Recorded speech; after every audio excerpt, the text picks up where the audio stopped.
दोस्तों, आज हम एक्सप्लेन करेंगे कारागार सीजन 2 को। तो जो भी व्यूअर्स इस वीडियो को डायरेक्ट देख रहे हैं, उन्हें मैं सजेस्ट करूंगा कि पहले वो सीजन 1 को जाकर देख लें, जिससे कि आपको सीजन 2 की स्टोरी अच्छे से समझ में आ सके। इसका लिंक आपको आई बटन और डिस्क्रिप्शन में मिल जाएगा। और जो व्यूअर्स ऑलरेडी सीजन 1 को देख चुके हैं, उनसे मेरी गुजारिश है कि इस सीजन को ध्यान से देखना, क्योंकि इस सीजन में बहुत सारे कैरेक्टर्स हैं जिन्होंने काफी शानदार काम किया है और इस सीरीज की मिस्ट्री से पर्दा हटाया है।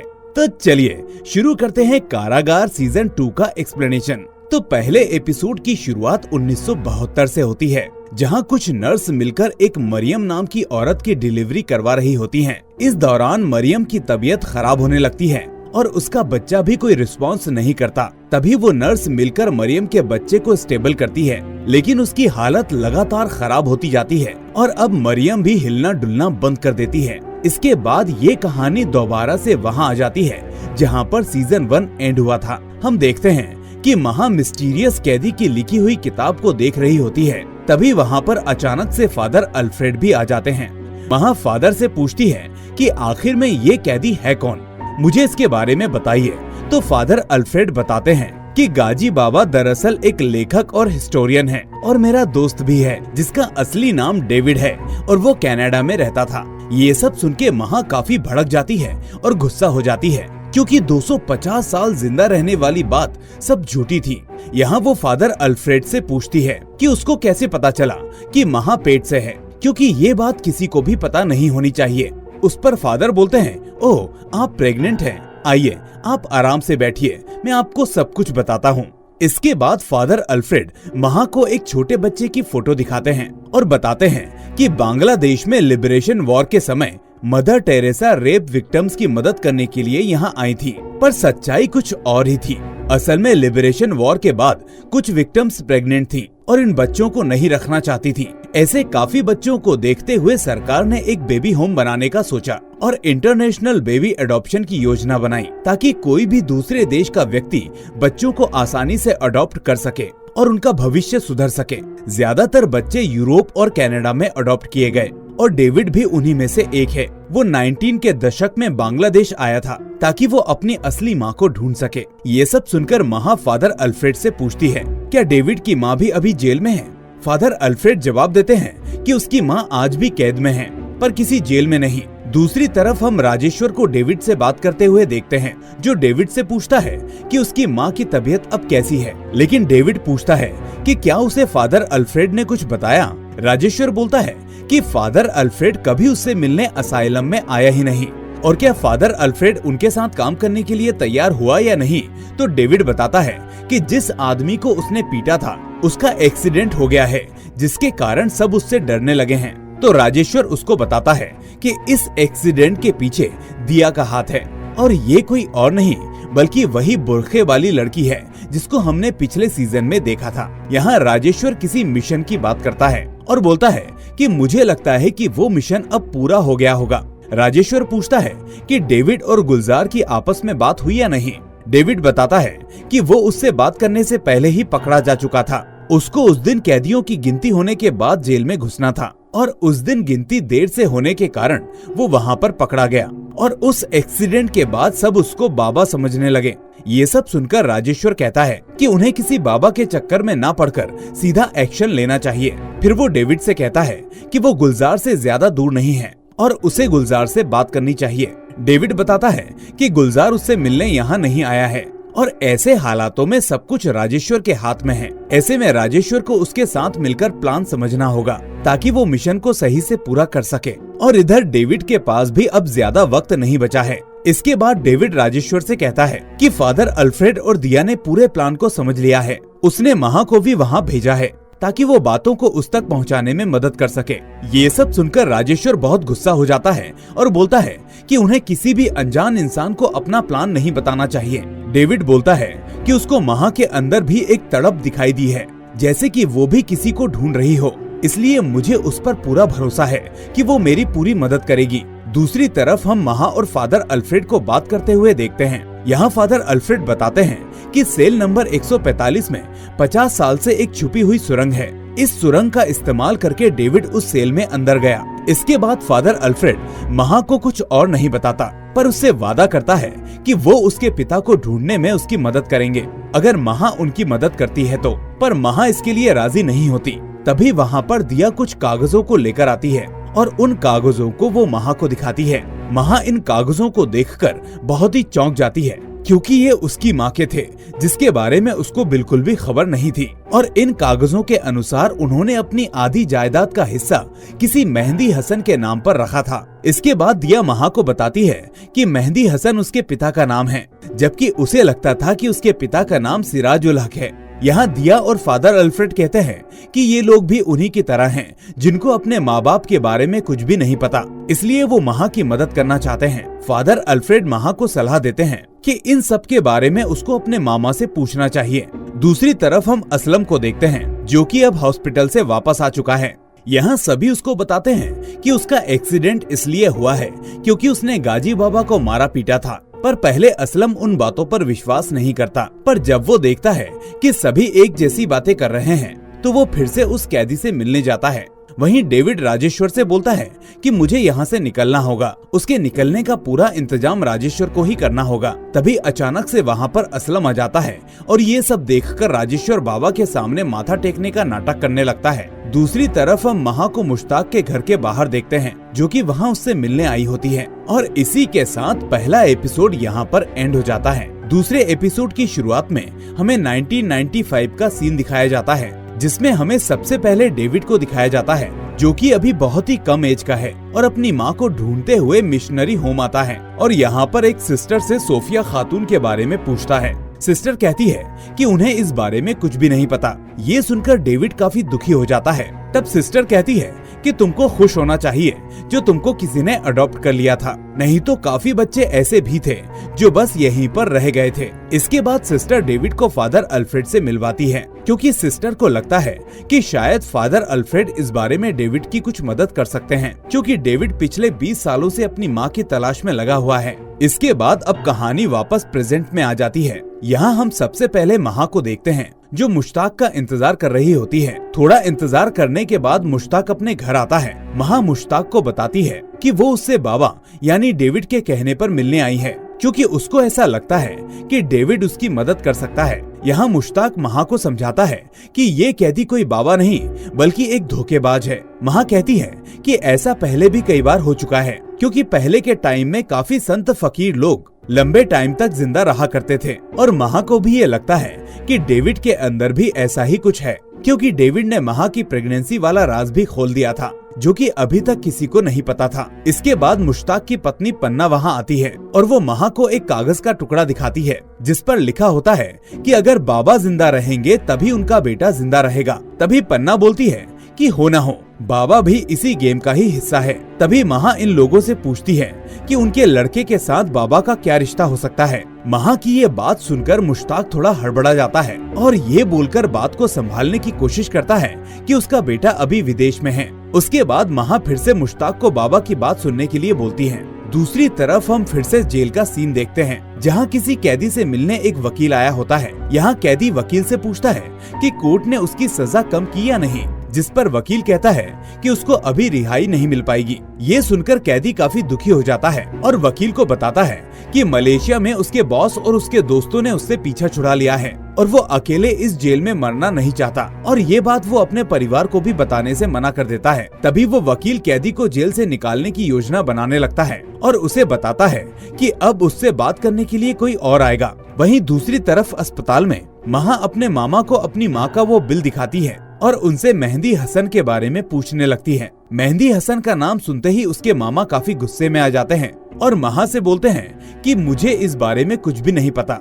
इसके बाद वो महा को किसी वीडियो के बारे में याद दिलाते हैं और बताते हैं कि वो वीडियो उसकी माँ ने उनके पास भेजी थी, और इतना कहकर वो अपनी पत्नी सहाना से महा को घर ले जाने के लिए बोलते हैं। यहाँ सहाना को शक होने लगता है कि महा प्रेग्नेंट है। वहीं दूसरी तरफ जेल में मुश्ताक से मिलने खायर आता है। यहाँ खायर मुश्ताक से नाराज होता है, क्योंकि उन दोनों ने प्लान बनाया था कि वो गाजी बाबा को जेल में मरवा देगा, और अब वो उस बात से पीछे हट रहा है। यहाँ मुश्ताक बोलता है कि ये प्लान केवल खायर का था, और अब वो किसी निर्दोष को ऐसे नहीं मरवा सकता। खायर बोलता है कि अगर तुम मेरा साथ नहीं दोगे तो मैं अकेले ही इस प्लान को पूरा करूंगा, लेकिन ये तुम्हारे लिए भी अच्छा नहीं होगा। तभी जेल में डेविड से मिलने मोहम्मद अली आता है और डेविड उसे अपनी माँ के लिए प्रार्थना करने के लिए बोलता है। ये सुनकर मोहम्मद अली बहुत ही जोर से हंसने लगता है और बोलता है कि उसने अभी तक इतने गलत काम किए हैं कि अब भगवान भी उसकी नहीं सुनेगा। मोहम्मद अली डेविड को बताता है कि उसको पिछले 7 साल से कैंसर है और अब वो लोगों को सजा देते देते भी थक चुका है। इसके बाद ये कहानी सीधा 2017 में चली जाती है। यहाँ डेविड अपना फाइनल प्लान अल्फ्रेड और दिया के साथ शेयर करता है। फादर अल्फ्रेड और दिया को बाबा बनने वाला प्लान थोड़ा रिस्की लग रहा था। तभी डेविड बोलता है कि प्लान ए सफल हुआ था तो प्लान बी भी जरूर सफल होगा। वो कहता है कि उसको अपनी माँ को ढूंढकर ऐसा लगा था कि वो खुश नसीब है, पर उसकी माँ को तो कुछ भी याद नहीं है। अब वो उनसे तब तक नहीं मिलेगा जब तक वो पूरी तरह से ठीक नहीं हो जाती। डेविड बोलता है कि उनको एक और आदमी की जरूरत पड़ेगी जिसका नाम राजेश्वर है। अब कहानी फिर से प्रेजेंट में आ जाती है। यहाँ हम राजेश्वर को इस कैदी के साथ देखते हैं जो वकील से मिला था। राजेश्वर कैदी से बोलता है कि वो उसे जेल से निकलवाने के लिए यहाँ पर आया है। ये सब सुनकर कैदी उसकी बात पर भरोसा नहीं करता, पर राजेश्वर जब बोलता है कि उसे उसके बॉस ने मलेशिया से यहाँ भेजा है तो ये सुनकर उसे राजेश्वर पर यकीन हो जाता है। इसके बाद हम जेल का सीन देखते हैं। यहाँ मुश्ताक महा को लेकर जेल में डेविड से बात करने के लिए आता है। मुश्ताक गुस्से में डेविड को वही कागज का टुकड़ा दिखाकर उसके बारे में पूछने लगता है। डेविड महा के जरिए मुश्ताक को बताता है कि उसको इस बारे में कुछ भी नहीं पता और उसको तो बंगाली लिखना और पढ़ना भी नहीं आता, और उल्टा मुश्ताक से पूछता है कि वो उससे क्या बात करना चाहता है। साथ ही वो मुश्ताक को इशारों में बताता है कि उसको फिक्र नहीं करनी चाहिए, जब उसका टाइम आएगा तो वो खुद जेल से निकल जाएगा। डेविड अचानक से बोलता है कि इस जेल में काफी लोग निर्दोष हैं, जैसे कि उसका बेटा। ये बात सुनकर महा काफी चौंक जाती है। डेविड आगे बताता है कि वो जानता है कि मुश्ताक किसको ढूंढ रहा है और वो उसको उस आदमी को ढूंढने में मदद भी कर सकता है जो उसके बेटे की जगह जेल में रहने वाला था। यहाँ हम लोग समझ पाते हैं कि वो अताउल की बात कर रहा है। उसके बाद डेविड बोलता है कि मुझे मारने और परेशान करने से तुम्हारी कोई मदद नहीं होगी, पर अगर तुम मेरी बात सुनोगे तो तुम्हारा बहुत फायदा होगा। लेकिन मेरी एक ही शर्त है, मैं सारी बातें महा के जरिए ही करूंगा। और इसी के साथ यहाँ पर ये एपिसोड भी समाप्त हो जाता है। अगले एपिसोड की शुरुआत में हम डेविड और अल्फ्रेड को एक साथ देखते हैं। यहाँ डेविड अल्फ्रेड से उसकी माँ के बारे में पूछ रहा होता है। अल्फ्रेड बताता है कि उसको तो अपनी असली माँ का नाम भी नहीं पता। तभी वहाँ पर अचानक से एक ऑफिसर आता है। तब अल्फ्रेड उनको डेविड की माँ का नाम और फॉरेंसिक डिटेल्स दिखाता है, जिससे कि वो चेक कर सके कि डेविड की माँ कौन है। वहीं दूसरी ओर हम अताउल का घर देखते हैं। यहाँ पर कोई उसका गेट खटखटा रहा होता है। तभी अताउल की पत्नी जाकर गेट खोलती है, जहाँ हम दिया को देखते हैं। यहाँ दिया अताउल और उसकी पत्नी को बताती है कि जेलर ने अताउल के भागने की रिपोर्ट जेल में दर्ज की है। उसको अब ज्यादा देरी ना करके जल्द से जल्द यहाँ से भाग जाना चाहिए, नहीं तो उसको बहुत जल्द फिर से जेल में डाल दिया जाएगा। दूसरी तरफ हम देखते हैं कि साजिब को फिर से दूसरे सेल में डाल दिया जाता है, जिससे वो काफी डरा हुआ होता है। अगली सुबह उस वकील वाले कैदी के लिए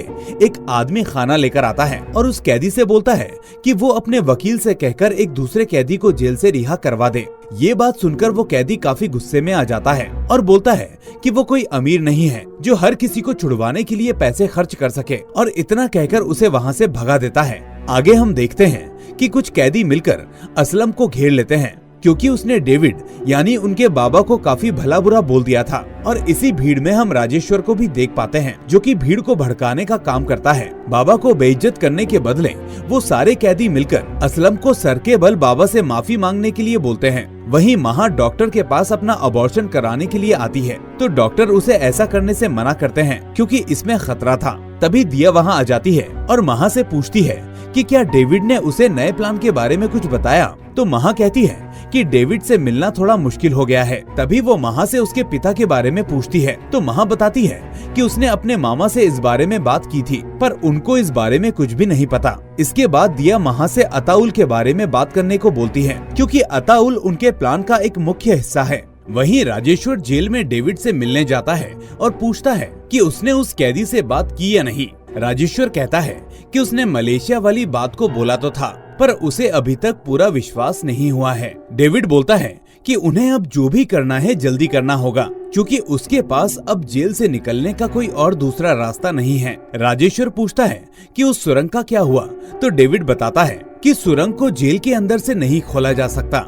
इसका मतलब या तो उसको अब इस जेल का ताला तोड़ना होगा या कोई और रास्ता ढूंढकर जेल से निकलना होगा। तभी डेविड राजेश्वर से बोलता है कि उस कैदी को वो सुरंग वाली बात बता दो। राजेश्वर कहता है कि ये बहुत ज्यादा रिस्की हो जाएगा, पर डेविड कहता है कि उनके पास अब कोई दूसरा रास्ता भी नहीं है। इधर खायर मुश्ताक को बताता है कि मिनिस्टर ने अगले हफ्ते तक साजिब को दूसरी जगह शिफ्ट करने की सूचना दी है और अभी तक उनको अताउल के बारे में कुछ भी पता नहीं चला है और बाबा भी उनकी कोई मदद नहीं कर रहे हैं, इसलिए जो भी करना है जल्दी करना होगा। और वो मुश्ताक से कहता है कि बाबा से जाकर कह दे कि वो जल्दी से जल्दी गायब हो जाएं, नहीं तो वो बहुत ही ज्यादा बड़ी मुसीबत में फंस जाएंगे। यहाँ मुश्ताक कहता है कि वो जल्दी ही जेलर की पोजीशन से इस्तीफा देने वाला है। इसके बाद खायर जो चाहे वो कर ले, बस किसी तरह मुझे साजिब को यहाँ से निकालना है। अगले सीन में हम राजेश्वर को उस वकील वाले कैदी के साथ देखते हैं जिसका नाम गुलजार है। यहाँ राजेश्वर उसको बताता है कि सेल नंबर 145 वाला मिस्टीरियस कैदी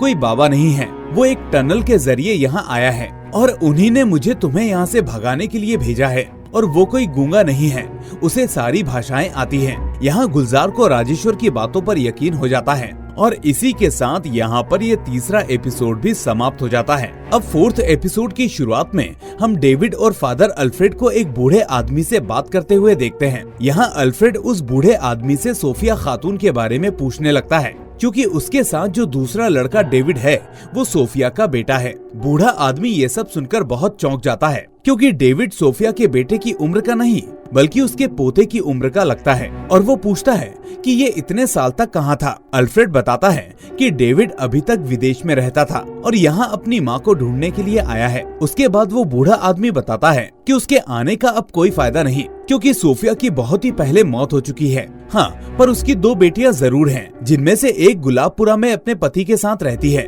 और दूसरी मरियम है जो कि पागल हो चुकी है और उसको कुछ भी नहीं पता। इसके बाद कहानी दोबारा से प्रेजेंट में आती है, जहाँ राजेश्वर एक कैदी का चश्मा ले लेता है जो कि अगले हफ्ते रिहा होने वाला था, जिससे वो उसे डेविड को दे सके। दूसरी तरफ महा फिर से हॉस्पिटल आती है। यहाँ आकर वो अपनी आंटी से मिलती है जो उसे आजम नाम के आदमी के बारे में बताती है। वो महा से पूछती है कि अगर तुम आजम से नहीं मिली तो तुमको मेहंदी हसन के बारे में पता कैसे चला, किसने तुमको वो बिलनामा दिया। एक्चुअली आजम इनकी कंपनी का मैनेजर था। तुम्हारे दादा के कहने पर ही आजम ने मेहंदी हसन को ढाका से बाहर कर दिया। कुछ साल पहले महा के अंकल ने आजम को भी नौकरी से निकाल दिया था।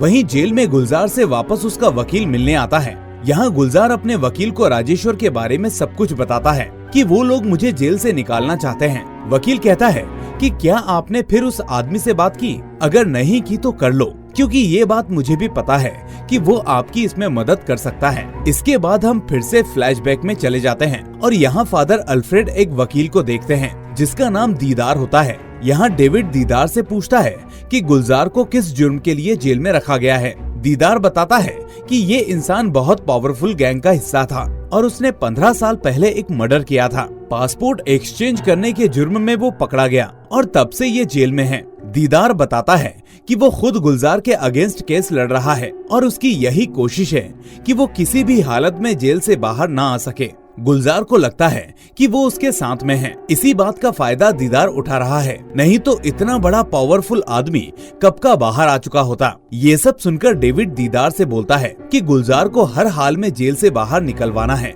क्योंकि मुझे उसकी जरूरत है। पहले तो दीदार मना कर देता है, पर बाद में अल्फ्रेड के समझाने पर वो इसके लिए मान जाता है। दूसरी तरफ जेल में महा डेविड से अकेले में मिलने आती है। यहाँ डेविड अपनी माँ की तबीयत के बारे में महा से पूछने लगता है। महा बताती है कि उसकी माँ की तबीयत अब और ज्यादा खराब होने लगी है। डेविड अब महा को अल्फ्रेड तक एक मैसेज पहुँचाने के लिए कहता है कि सुरंग बस एक तरफ से खुल सकती है और उसको खोलने का समय और तारीख वो खुद बताएगा। तब तक अल्फ्रेड सारी तैयारियां कर ले और उसके मैसेज का इंतजार करे। पहले तो महा मदद करने के लिए साफ मना कर देती है, क्योंकि वो लोग उसके फादर के बारे में उसे बताने वाले थे, लेकिन अभी तक उसकी कोई अपडेट नहीं है। डेविड कहता है कि वो इस जेल में एक कैदी को बाहर निकलवाने के लिए आया है। फिर महा पूछती है कि आखिर वो कैदी तुम्हारा क्या लगता है। ये सब सुनकर डेविड बोलता है कि ये कैदी कोई और नहीं बल्कि उसका पिता है। और इसी के साथ यहाँ पर चौथा एपिसोड भी समाप्त हो जाता है। 5th एपिसोड की शुरुआत में हम अल्फ्रेड और डेविड को सूफिया खातून की बेटी जहाना के पास देखते हैं।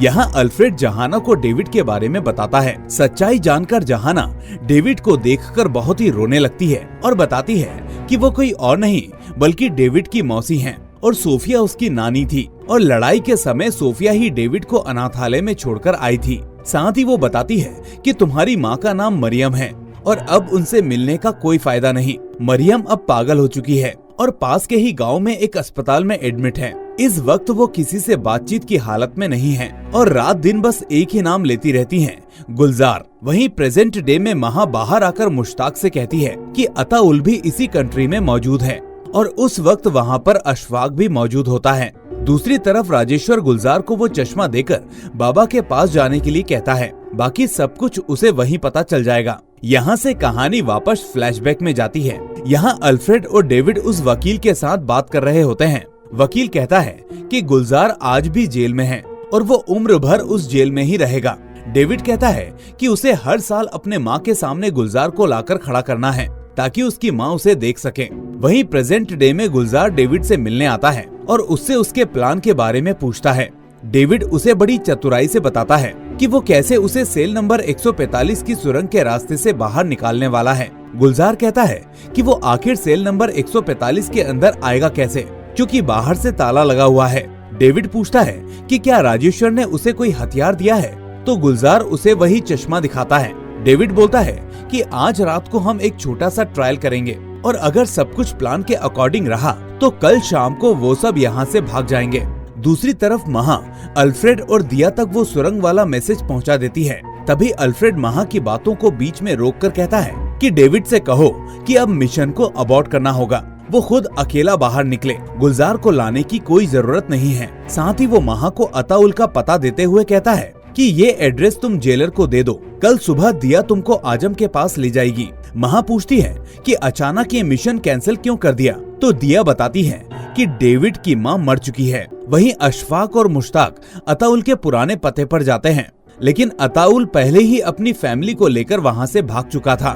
इस तरफ डेविड चश्मे की मदद से अपने सेल का ताला तोड़ने की कोशिश करता है, लेकिन ये उससे नहीं होता और इसी के साथ यहाँ पर 5वां एपिसोड भी समाप्त हो जाता है।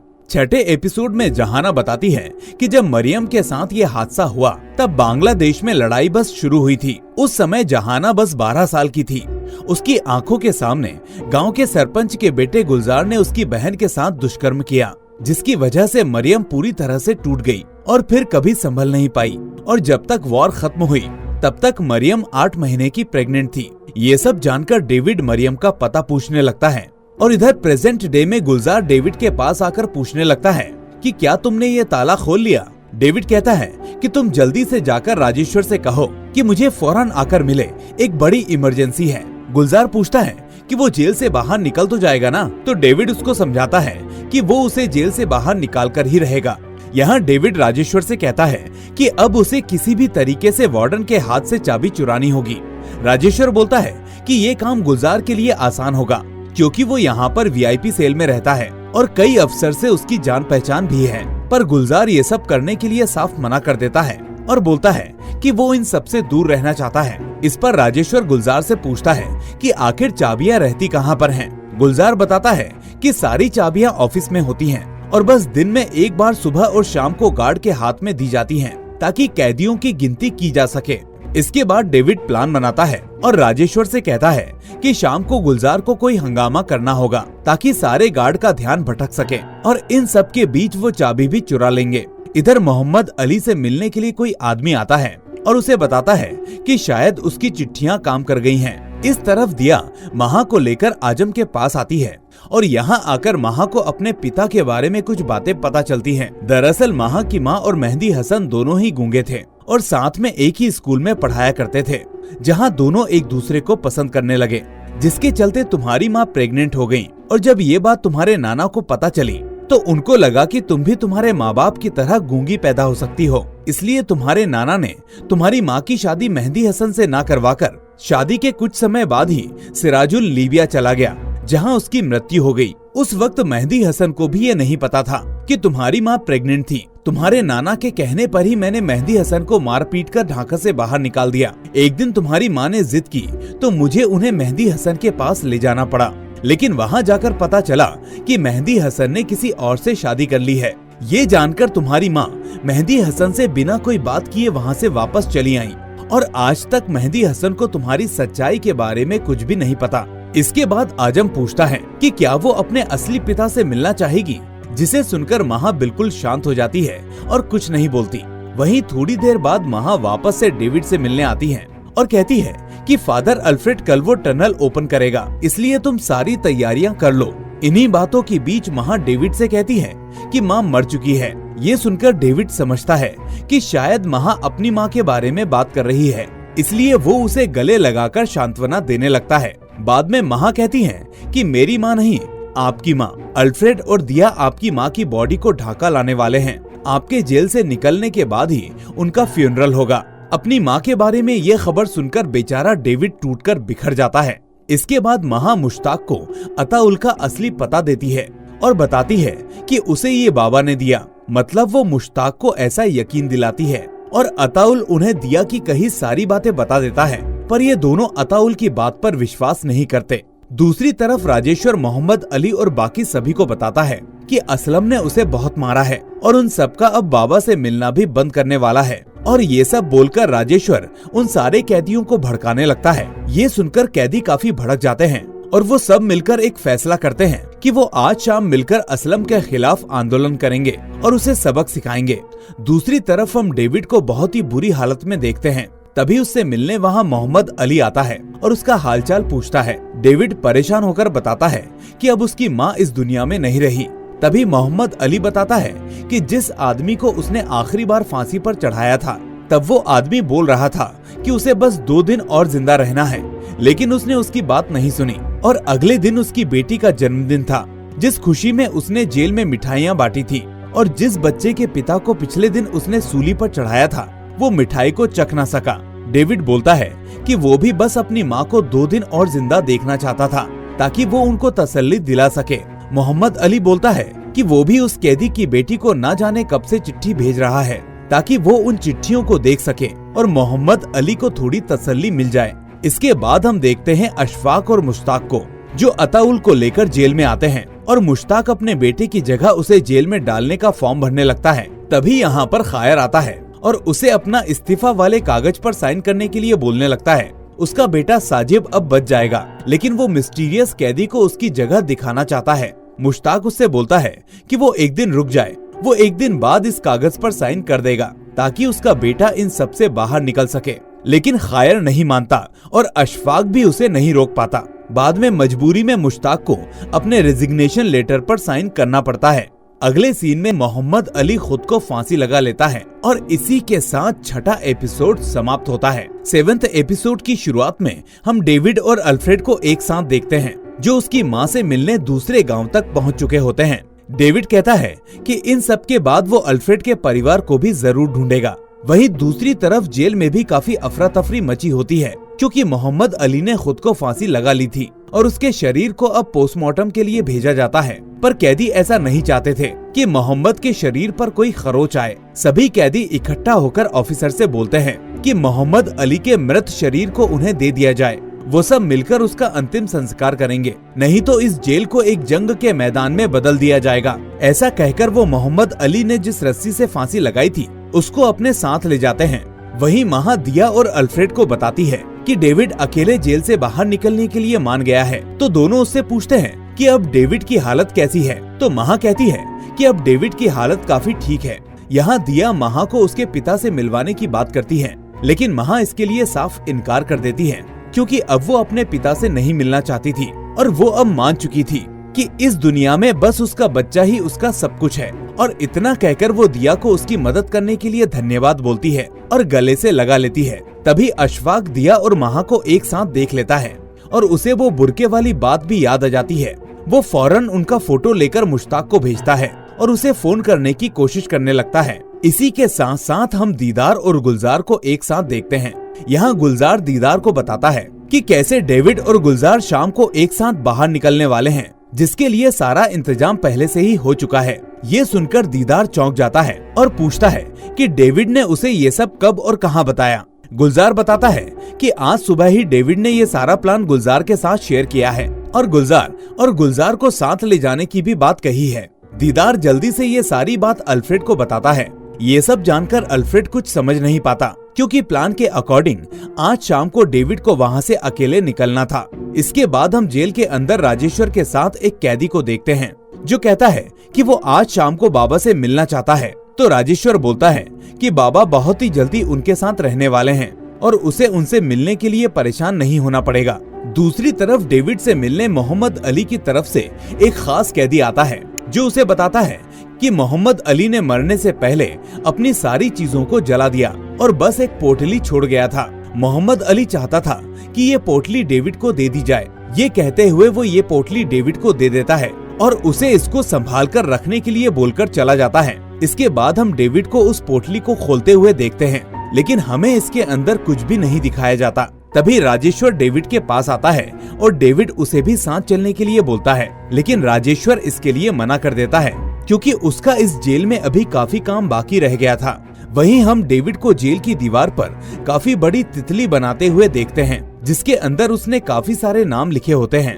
दूसरी तरफ कमिश्नर को जेलर का इस्तीफा मिल जाता है और वो उसको पूछताछ करने के लिए वहाँ पर बुलाता है। वो कमिश्नर से मिस्टीरियस कैदी के बारे में भी पूछताछ करता है, जिसका पता अब उन्हें चल चुका था। मुश्ताक इनको बताता है कि कैसे ये कैदी 12 दिन पहले अचानक से जेल के अंदर आ गया था और अब तक वो खुद भी उसके बारे में कुछ पता नहीं कर पाए हैं कि वो कहाँ से अंदर आया। उसके बाद कमिश्नर पूछता है कि वो कैदी कौन से सेल में है, तो मुश्ताक बताता है कि वो सेल नंबर 145 के अंदर है। अब ये सुनते ही कमिश्नर काफी चौंक जाता है और वो मुश्ताक से बोलता है कि वो उसे जल्दी से उस मिस्टीरियस कैदी के पास ले जाए। दूसरी तरफ जेल में सारे कैदी दंगा फसाद शुरू कर देते हैं, जहां सभी मिलकर असलम पर हमला कर देते हैं। राजेश्वर भी अपना काम कर रहा होता है और इन सब बातों का ध्यान भटकाने में मदद करता है। तभी सभी ऑफिसर इन कैदियों को संभालने में लग जाते हैं और इस बात का फायदा उठाकर गुलजार ऑफिस के पास से चाबियां चुरा लेता है और सेल नंबर 145 की तरफ बढ़ता है,